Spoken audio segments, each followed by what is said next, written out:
A gente se diverte, a gente reza unido, e com essa turma ninguém fica perdido. Era uma vez um rei de um reino muito distante. Esse rei era muito forte e corajoso. Não teve problema em buscar sempre a obediência do seu pai. Daí ele foi julgado injustamente, mataram ele na cruz e ele ressuscitou. Fim! Pedrinho, assim você estraga toda a história. Pedrinho, não pode fazer assim. Você precisa deixar a história mais interessante. Ei, pessoal, que confusão é essa, hein? O que é que tá acontecendo? É o Pedrinho, padre. Ele não sabe contar histórias. Eu não dou conta de enrolação. O que precisa falar é só falar. E que história que vocês estavam contando? A história do reino de Deus. Essa o padre conhece muito bem. Sempre fala na missa dessa história. Sim, mas tão importante quanto conhecer a história do reino de Deus é a gente querer fazer parte desse reino. Lá vem o padre querendo dar trabalho de novo. Antes de tudo, resuma esse reino aí pra gente. Ok, Pedrinho, olha só, o reino de Deus foi iniciado por Jesus aqui nessa terra, foi com a presença dele. Só que eles não aceitaram Jesus. As pessoas da época julgaram Jesus, não aceitaram ele porque o reino dele não era de regalias, do jeito que eles esperavam. Frustraram suas expectativas. E aí o que aconteceu? Jesus só queria que as pessoas se amassem e adorassem a Deus. E por isso ele morreu numa cruz, né, padre?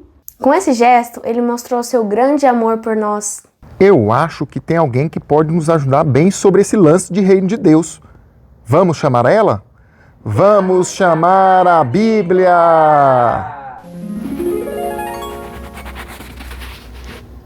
Olá! Me chamaram, amiguinhos? Nos conte algo que fale sobre o reino de Deus. Ok. Vou contar para vocês como Jesus mostrou que era rei, lá em João 8. Em meio ao seu julgamento, Pilatos entrou de volta no palácio e perguntou para Jesus: Tu és o rei dos judeus? Que confusão! Eles não sabiam que Jesus era rei?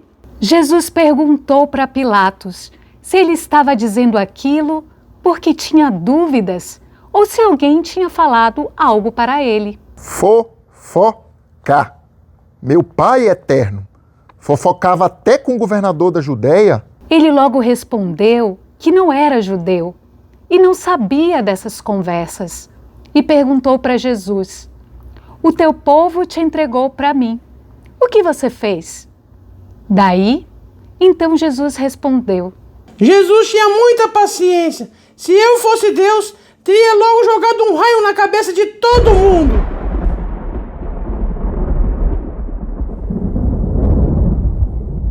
É justamente porque ele era Deus que ele não fez isso. Deus é amoroso, não é vingativo. Isso mesmo, padre. Jesus respondeu a Pilatos: O meu reino não é deste mundo. Se fosse, eu teria guardas lutando por mim.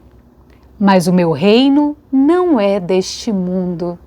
Ainda bem que existe o reino dos céus. Imagina se tudo que existisse fosse essa nossa vida terrena.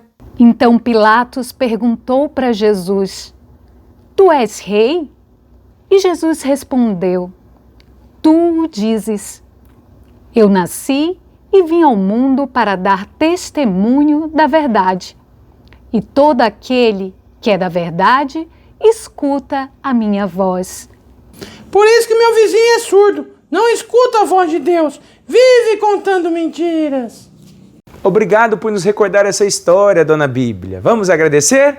Obrigado, Bíblia! É tão ruim ver Jesus sendo julgado injustamente. E esse negócio do reino dele não ser deste mundo, hein?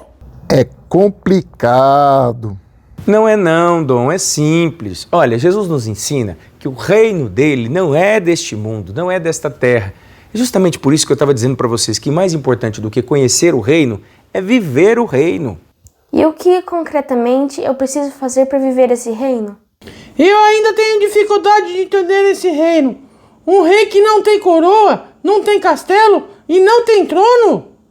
Olhem só, viver o reino de Deus é viver com Jesus. E Jesus vai pouco a pouco nos preparando para o reino dele que vai se concretizar lá no céu. Mas se é só viver no céu, por que eu preciso viver esse reino agora? Não dá para esperar para chegar no céu? E a coroa? Quero saber dos apetrechos do rei. Ele não tem nenhum? Assim ninguém sabe quem é o rei. Vamos lá. Viver o reino aqui é como fazer um treino. Eu me preparo para um dia competir de verdade. Do mesmo jeito, eu treino viver o reino de Deus aqui para quando eu chegar na eternidade. Lá o reino será pleno, tudo estará valendo de verdade. Esse é o reino da verdade, da justiça e da paz. Então eu vivo o reino de Deus quando eu pratico tudo isso? Acho que estou começando a entender. Jesus passou por essa terra ensinando as pessoas a sonharem com o céu. Ele passou vivendo o amor e a solidariedade. E ele teve seus apetrechos sim. Sua coroa foi de espinhos, seu trono foi a cruz. E a lei máxima deste reino é o amor. Gostei! Um rei sem privilégios, que serviu todo mundo e ainda nos chama para viver a eternidade. E qual será o nosso papel neste reino? O papel de súdito, obedecer e confiar. Porque com um rei desses, todos nós seremos salvos. Então vamos viver com Jesus o seu reino, amando e servindo ao próximo. Turma do Padre Dudu, fé, união, diversão.